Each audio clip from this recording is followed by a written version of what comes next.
Okay, great, good. First of all, welcome to the Orlando Operations Center. Want to introduce to you the Mayor of the City of Orlando, Mayor Buddy Dyer. Thank you, Manny, and good morning. I want to thank you for joining us as we let you know how the City of Orlando is getting ready for Hurricane Dorian. I especially want to thank the press for being here this morning. I want to thank you for helping to inform our residents about the journey that Dorian is taking and how to be prepared. I've watched a lot of the telecast, and you guys are doing a great job. I also want to point out that we have a sign language interpreter, and if you could please include him in your frames for ADA purposes, so those that need to obtain their news in that fashion have the ability to do so. I want to recognize our city commissioners that are here today: Commissioner Jim Gray, Commissioner Tony Ortiz, Commissioner Robert Stewart, Commissioner Patty Sheehan, Commissioner Regina Hill, and Commissioner Samuel Ings. So this morning, I'm going to give a brief update. That'll be followed by an update from the Orlando Fire Chief Rich Wales, the Orlando Police Department Chief Orlando Rolon. We'll then hear from Janice Osani from OUC, from Tiffany Homler from Lynx, and then Manny will come back and give an overview in Spanish for our Spanish-speaking residents, and then we'll be available for Q&A as a group, and then one-offs after that. So this storm is moving and changing, so a lot of the information we're giving today will probably need to be updated as we learn more about the course and the timing. We're getting the city prepared, and you should do the same for your family and your business. From the media reports that I've seen, it looks like everybody is in fact taking this storm very seriously, and it could be the most significant storm we've had in a couple of decades here in Orlando. If you haven't started preparing, you still have time, but you better get started today. So it's important that we not be complacent about the storm. 2 years ago, we saw the impact of Irma, and this storm has the potential to be more powerful and more windy and have more rain effect. So I have declared a state of emergency for the city of Orlando. We continue to monitor the storm, and we'll be adjusting our plans to go to level 1 full activation here in the Emergency Operations Center. As to our recreation and community centers, there could be impacts to events as soon as Sunday. Right now, the things that are scheduled for Sunday are still going to occur, but I would encourage you to visit the city website to make sure that if you have a function that is supposed to happen on Sunday, that you make sure that it is actually going to happen. The information can be updated on orlando.gov. The status of our after-school programs will be determined based on what Orange County Public Schools says in their determination regarding school closures. All right, one of the important ones, the solid waste update. At this time, residential and commercial trash, yard waste, and recycle pickup is operating as normal, but the city will suspend normal residential garbage recycling and yard waste pickup on Monday, September 2nd. If your pickup is normally on Monday, don't put anything out, no residential waste or recycling. It will not be picked up. Following the hurricane, once the weather and road conditions allow, we'll begin to pick up the mist collections and begin the cleanup process and resume normal garbage collection. We're also asking that to help prevent flooding, don't place any tree limbs or anything that could clog the stormwater drains. Don't have anything out that could become something that could get caught up in the wind and be a projectile. But most importantly, the main way that we would get localized flooding would be if the stormwater drains are clogged with loose debris. We will be announcing in the future what city garages will be open. The city's going to waive parking fees for a period of time based on when the storm gets here. So if you are somewhere where you would like to house your car in an enclosure that is covered, we will make that free and available, and there will be more information on that. People that are experiencing homelessness in Central Florida are certainly our most vulnerable. So the Homeless Services Network has informed us that the Coalition for the Homeless, the Salvation Army, the Union Rescue Mission, We'll all be adding capacity to serve homeless individuals who are seeking refuge. Other shelter information will come through Orange County government. After Hurricane Dorian passes, we'll provide updates on city services, including trash pickup and the opening of City Hall. You can stay informed through the use of our social media on our Facebook page, which is facebook.com/City of Orlando, or in Spanish also. And then our Twitter account is @CityBeautiful. Additional updates on emergency management will be at orlando.gov. And if you want to phone in, 407-246-HELP. 407-246-HELP once we've activated to level 1. So in closing, I want to encourage every citizen and every visitor here to take this storm seriously. The latest predictions, as I mentioned, are uncertain as to where it's actually going to come inshore, but most of the paths have it making its way to Orlando. This is the time when we need to be looking out for our neighbors. This is the time that Orlando shines, when we show who we are in terms of making sure if there's somebody in your neighborhood that you know needs assistance in getting ready for the storm, or even needs to be invited into your home. Let's use that Orlando spirit and make sure that everybody is safe during the face of this storm. So with that, I'd like to call on our Fire Chief, Rich Wales. Good morning. I'd like to echo the mayor's sentiment that we appreciate the media being here today, sending this message out to our folks. As the Orlando Fire Department Chief, I want to say thank you for listening to our city's message and adhering to the safety information they've all shared and will continue to share throughout the storm. Hurricane Dorian is a very dangerous storm with the potential to cause a lot of damage to our community. That's why the Orlando Fire Department remains ever steadfast in our mission, that mission to protect the lives and property of the citizens and visitors of Orlando. We've worked very hard around the clock to make sure the necessary preparations have been made. We have a top-rated equipment and abundance of medical supplies for our crews and fire stations. We are ensuring additional staffing and strategically placing additional firefighters and paramedics in every district in the city. We've enlisted additional members from our Urban Search and Rescue Task Force. We've also deployed specialized equipment throughout our stations, such as some all-terrain carts, pickup trucks for easy mobility, and certainly extra chainsaws and equipment for downed trees. During the storm, Orlando Fire Department will respond to fire, medical, and rescue situations. All of our fire engines, tower trucks, and ambulances are fueled and ready to respond. However, there will be times when winds reach sustained winds over 45 miles an hour, in which our units will go into a limited response. Please remember, do not call 911 unless it is an emergency. We also have text to 911 features that you can call when you can, text when you can't. Sometimes you may not have phone service, but you might have Wi-Fi capability, and some phones will allow you to text with that. Have all the medications that you need prior to the storm. If you need to have electricity for medical purposes, please consider going to a shelter or a generator for your residence. Whatever you do, please don't use generators indoors in a space that isn't ventilated, or too often these stories end up very tragic. We've seen that in different locations throughout the state. Following the storm, we will be assisting with recovery and rescue efforts. We'll be conducting well-being checks for those with special needs. We'll be checking damage assessments and looking for damage that will exist from floods and electrically charged water. Please stay away from those. Report any downed power lines. If your power goes out, try to use battery-operated devices, and please avoid the use of candles. This is a multi-agency collaboration, and we'll be working with all of our partners like OUC and Public Works for those potential downed power lines and clearing roadways post-storm. Again, the Orlando Fire Department is closely monitoring Hurricane Dorian, and it is a very dynamic storm. We're watching this every day. At each update, we're changing our plans as well. We're ready to quickly and safely respond to emergencies. Please make your final preparations today by finalizing your hurricane disaster plan and having all the items you need to weather the storm. Thank you, and be safe.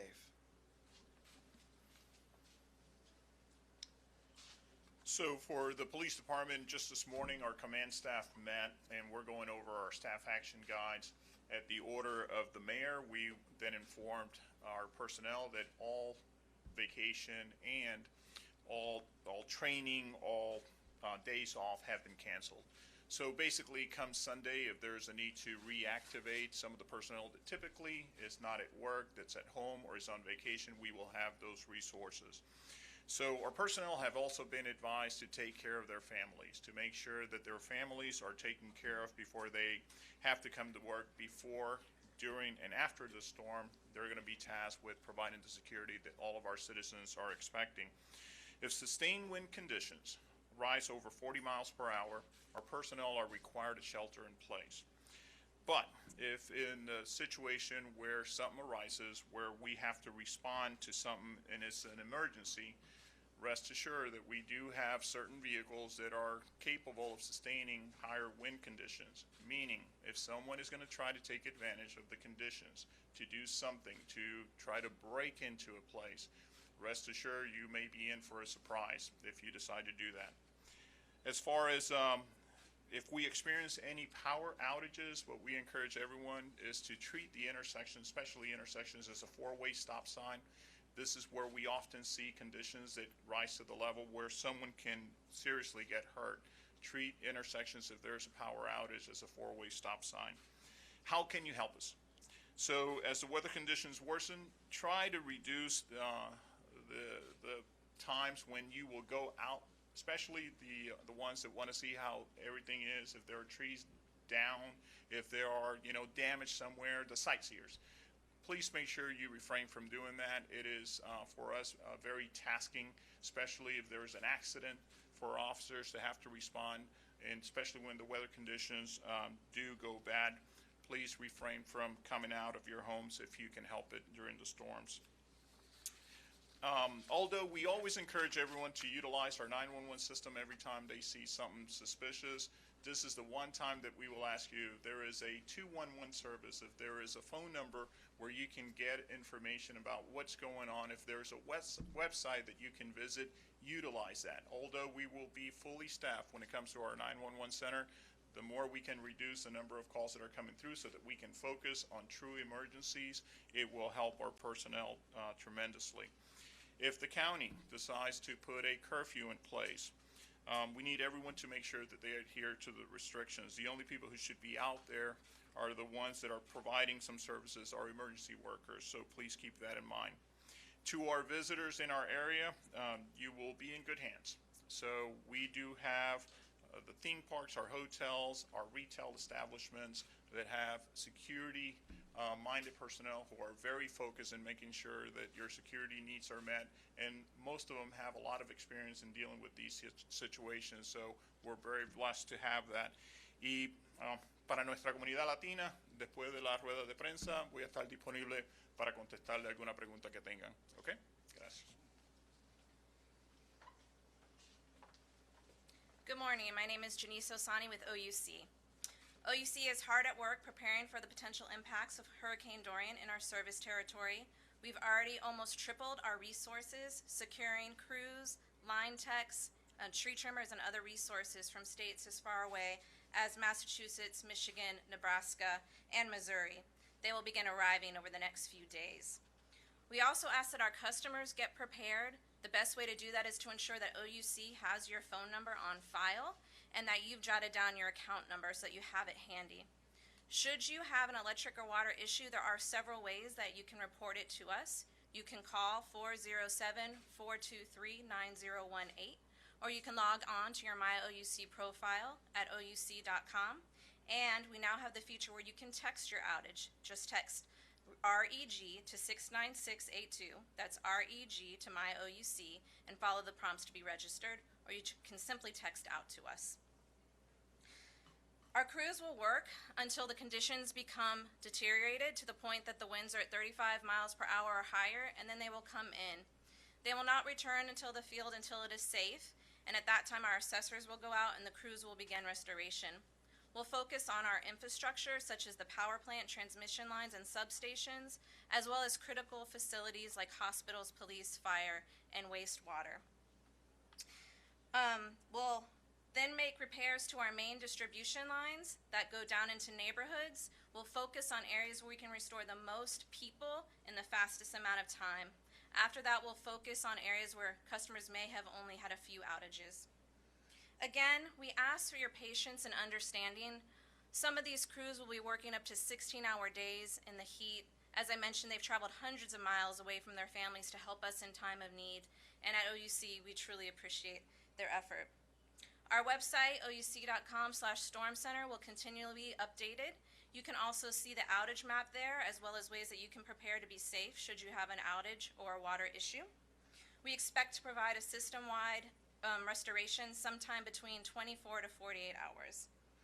Individual restoration times will follow. We'll continue to provide updates as the storm approaches. For now, thank you and be safe.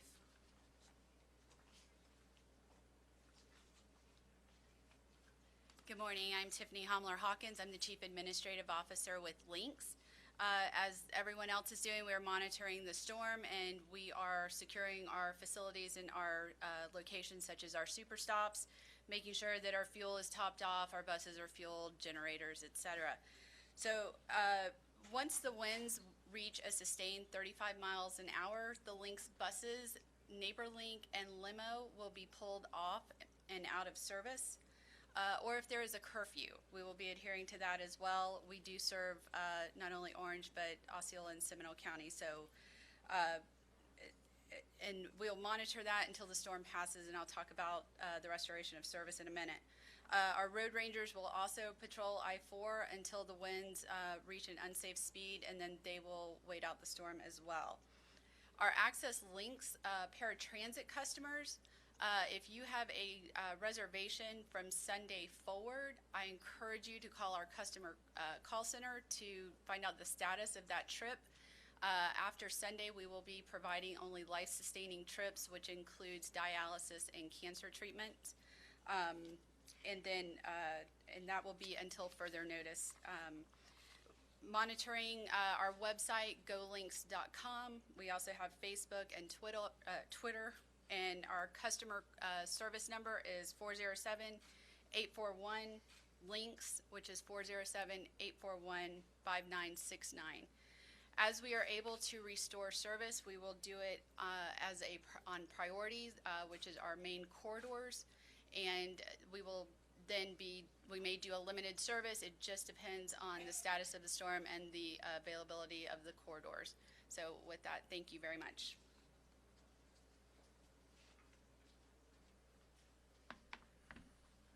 Queremos recalcarle la importancia a la comunidad hispana, especialmente los ciudadanos de la ciudad de Orlando, que estén listos de esta tormenta sumamente peligrosa. El huracán Dorian va a estar azotando la área de la Florida por más de 3 días. Hay que estar listos para tomar acción. Recomendamos que se preparen hoy, mañana y que estén listos para esta tormenta. La ciudad de Orlando está tomando todas las medidas necesarias para estar preparado. La policía, los bomberos, en general, los departamentos de la ciudad de Orlando está tomando acción proactiva para poder responder de inmediato después que la tormenta pase. Hay que recalcar que tenga su plan de comunicación, que tenga su suministro y que se mantenga informado utilizando la página cibernética de Orlando, que es orlando.gov. Thank you, Manny, and we'll be glad to take questions, or we can take some individually. Anybody have any group questions? Mayor, what is the, right now, the situation with the cranes in downtown? How are you preparing the city to work? So they go free swinging in the wind. So I can tell you, as in terms of DOT, they have stopped construction on I-4 as of, well, in about an hour and a half, and they will be in hurricane preparation mode from now till the hurricane is over, and all the other construction sites, our inspectors are out making sure that the cranes are going into that mode where they can spin in the wind.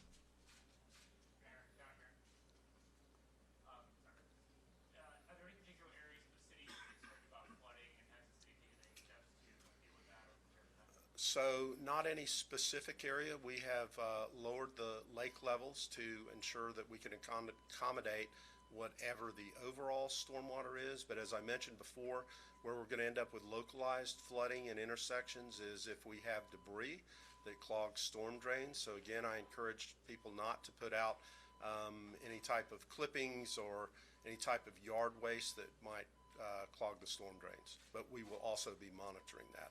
And we've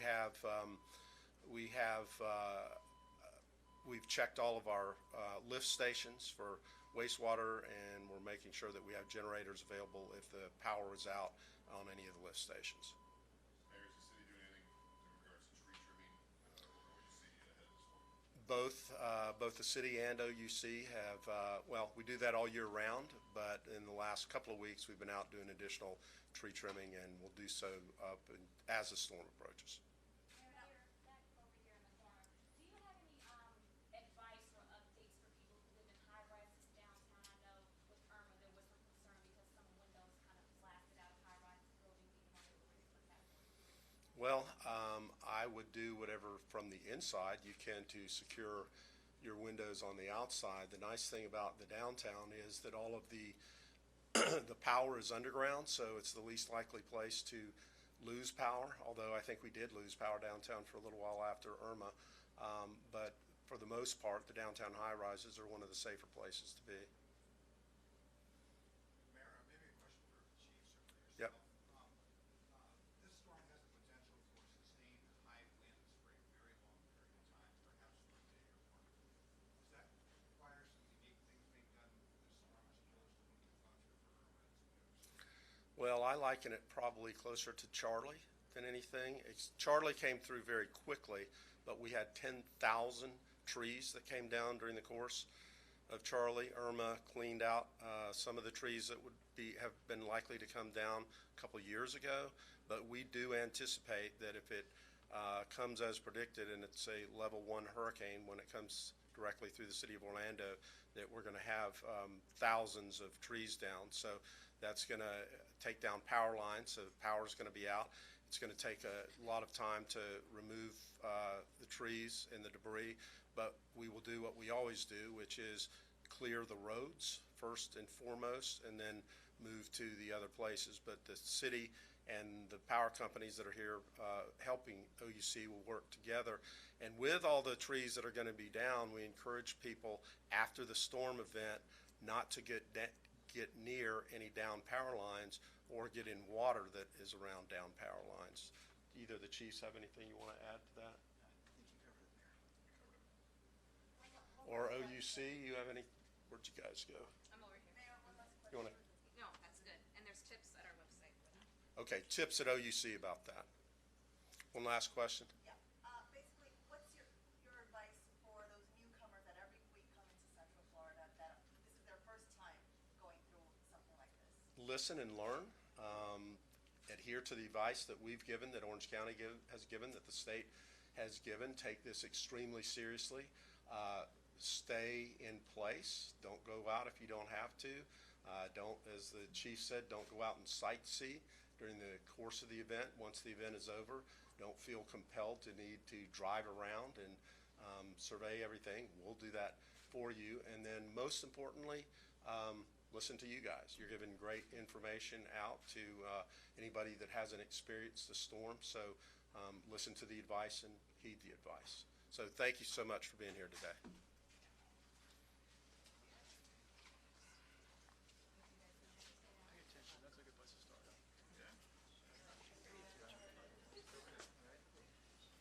Okay, good job. Thank you. Yep.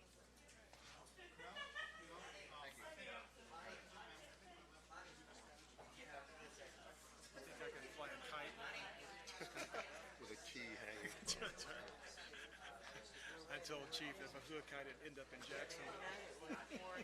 That's true. Good job. Or St. Pete. Yeah, good job. I don't know what direction. Let's go. Yeah. So.